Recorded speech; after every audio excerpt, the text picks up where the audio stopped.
What is going on, YouTube? My name is Lucas, and today we're going to be talking about an interview that was conducted by Benzinga, and it was with the CFO Steve Schrader from Workhorse.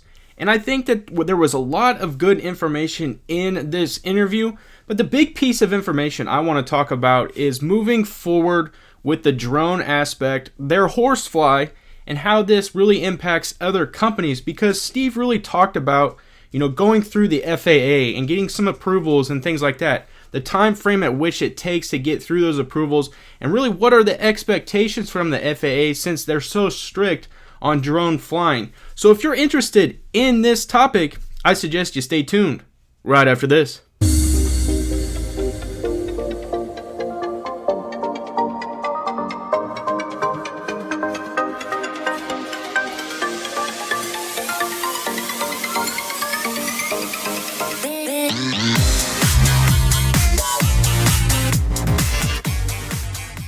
Before we start talking about drones in the sky, I ask that you guys smash that subscribe button, smash that like button, comment down below, and now it's time to see what it's all about in this video. When I first came across Workhorse, when I was looking to invest into the company, one of the immediate things that drew my attention to them was the Horsefly, was the aspect of delivering a package from a truck that could then go run more of a route, the drone go deliver the package, it comes back and lands in a station on the truck. That to me really just speaks volumes. It speaks technology, and it speaks a future at which we're heading. Now that we've kind of gone a couple years since that point, we really are taking the steps in the direction of delivering packages by a drone. And I think this interview, which I'm gonna place little snippets of it, I do want to tell you guys I don't own any rights to the video. Benzinga did the interview, conducted the interview. I'm just taking snippets and providing it to you guys so then I can take and hit on those points. But I really want to emphasize the fact that this is just one company who is going through the process of the FAA approval. And I think it's going to speak volumes for many companies out there that are trying to do the same thing. And obviously you guys know how I feel about AgEagle. And this is an example that they can relate to because they're going through the same process. I'm gonna start hitting on all this. I'm gonna break this interview down from that aspect, and I'm looking forward to it. So let's dive into this thing. First thing out the gate, because I'm gonna get this thing rolling, is going to be I'm gonna provide you what the Horsefly is and really some specs and things that go along with the Horsefly. And then what I'm gonna let Spencer Israel do is ask the question of Steve Schrader, how is the Horsefly coming along? How is that business aspect really moving in the direction you're wanting? So if I'm going to swing over here, the Horsefly UAS has been designed to meet the FAA's stringent standards for commercial drone operations and includes a safe, reliable, multi-use aircraft that can deliver parcels, carry sensors and cameras, and operate autonomously with a high degree of precision. The system's success has been validated through real-world commercial deliveries, including approximately 80% of most commercial package sizes, shapes, and weights, having demonstrated the ability to carry a 10-pound payload up to 10 miles. That's massive. The aircraft's flexible design allows users to operate select patent-pending delivery methods, including airdrops, winch deliveries, and various altitudes and ground deliveries. Its quick-change battery system also effectively reduces ground time between missions.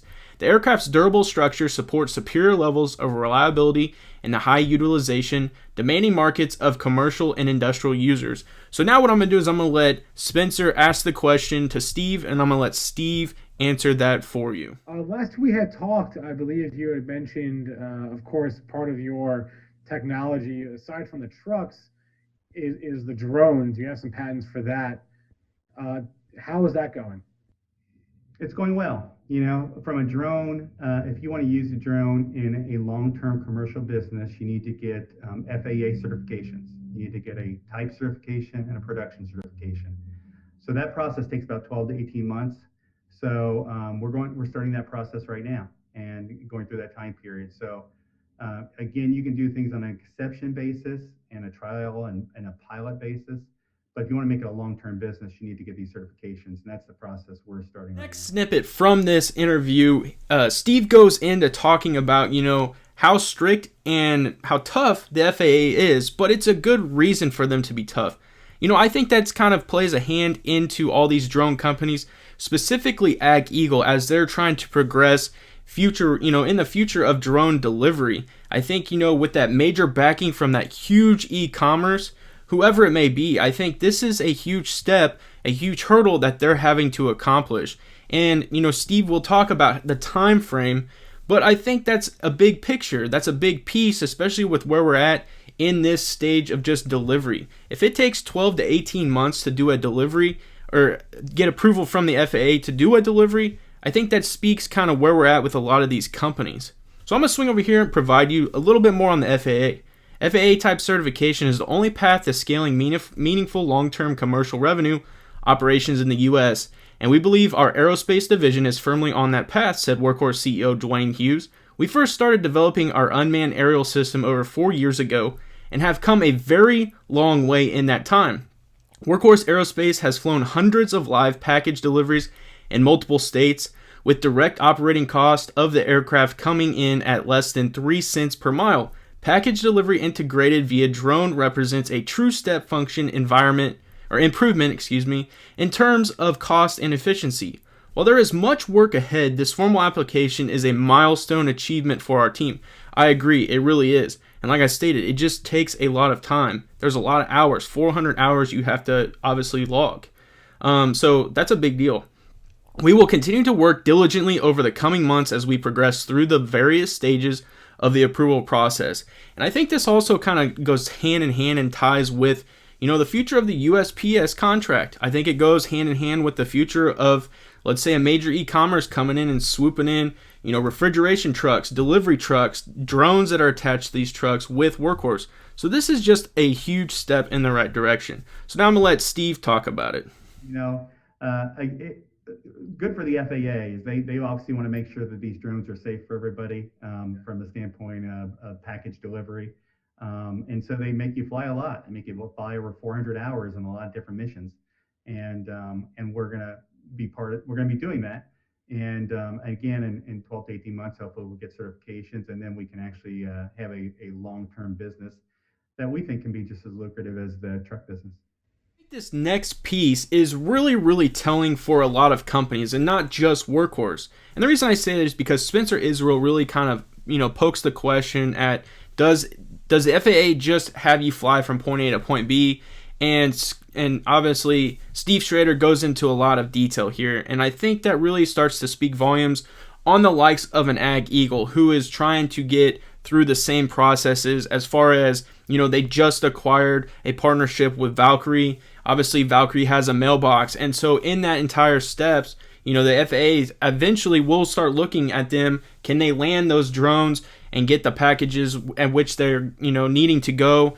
Are they going to be able to fly the routes at which they're doing it and doing it safely? And I think this also speaks for the volume of, a major e-commerce in the likes of an Amazon, who has obviously, just got the approval to start going for the FAA. And they talk 12 to 18 months to get this complete process done with. It takes over 400 plus hours to really demonstrate the capabilities. And I think that is a strict, obviously, expectation, but it's a good one because when you come out on the back end of it, the FAA is giving you the full approval. They're saying, hey, this company has met all of our expectations, and that speaks volumes, especially for the big companies like Amazon Prime Air and the likes of a Workhorse. I mean, the partnerships that could come from that after that are, maybe a major e-commerce like Walmart comes along and is seeing the package deal that Workhorse provides, and not only the drone aspect, but then down the road a refrigeration aspect, and then just their everyday delivery aspect. I think this is absolutely huge, and it's very telling, like I said. So I'm going to let Steve go into detail. So how does that work? So FAA says, fly this drone from point A to point B, drop this package here, and then you do it? Well, I believe I don't know if they're that specific on what you need to do on the actual testing. I do know that they make you fly over 400 hours, which is a lot of flying, and they certainly make sure you have the manuals and all the backup and run different tests. So they're pretty specific, and just like they are with an airline, of getting a FAA clearance. So it's a long process, and we're ready to go through. Next piece, Spencer Israel asked and kind of touches on the COVID-19 aspect. And with that being said, moving forward in the drone delivery, I do feel that that's going to have a major role moving forward. Obviously, eventually we will get past the coronavirus, and we will get a vaccine for it, and people will start to move past it. But I still think in the back of their mind, it's going to be there, and that's why I think the significance of a drone delivery will be very, very important. Steve kind of touches on deliveries are going to be continue ramping up, especially with COVID. I mean, a lot of people are ordering things online, and the delivery, entire sector is just ramping up. So I'm going to let Steve touch on this one as well. The idea of drones, of course, seems super appealing in a pandemic. I would certainly hope that by the time you get through the FAA process, that we are past this. By which point, I'm not sure if the appeal of if drones will be as appealing, or do you think that's not the case? I will say that the interest in the pandemic has increased exponentially. So you're right, and people are moving to, or what they're asking for, I guess you should say, is not only that deliveries have increased, but they like to have touchless delivery. Yeah. We do believe some of the things that have happened in the pandemic will be long term. But what I will say is that even if some of these things fade away, I think package delivery makes a lot of sense just from an economical standpoint. Final piece, Steve goes into detail on the economics of using a drone delivery, and what is absolutely really cool is they show a UPS driver using the functionality of the Horsefly. He kind of talks about, the driver being able to continue on with the route, go in one direction, send off, dispatch the drone to whatever location it needs to go. That obviously that delivery vehicle is doing its route, and then the Horsefly will return to its location once the truck is, at its location. So I think all this, going hand in hand with the FAA approval just speaks absolute massive volumes for the direction of this company. I think where we're at right now with Workhorse is all this is absolutely amazing. They just need to really start ramping up production, and they need to just get the trucks that are on backlog out to the customers. I think once we start getting through that point, I think the sky's the limit for this company, and it truly is. The economics of using a drone, basically just having a driver put a package in a little basket, hit a button, and have the driver drive one way and the package go the other way, deliver the package, and come back to the drone or back to the truck, certainly makes a lot of sense to the package delivery industry. So aside from drones, what are the other long-term ramifications for you guys from COVID? I think long-term, it's both businesses, from a standpoint of delivery trucks. It was the fastest growing market in general. It's growing about 15% a year prior to the pandemic. And now I think it's even increased more. So I think it's the delivery truck business and the drone both kind of have lend itself to more deliveries, and that's really kind of what the pandemic, I think, spurred, is people staying at home and getting more deliveries. Hopefully you guys enjoyed this video, and I'm going to post the link down in my description of the complete interview from Benzinga, and obviously the interview that was conducted by Spencer Israel with Steve Schrader. Like I said earlier, I do not own any rights to this video. I just strictly wanted to do a review and kind of go through some of the items that Steve Schrader talked about.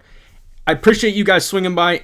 I do want to remind you, I'm not a financial advisor. Anything I say in this video is for pure entertainment purposes only, and that's exactly what I'm here to do, entertain. And you guys know how I do it. If you like this video, smash that like button. It helps out tremendously.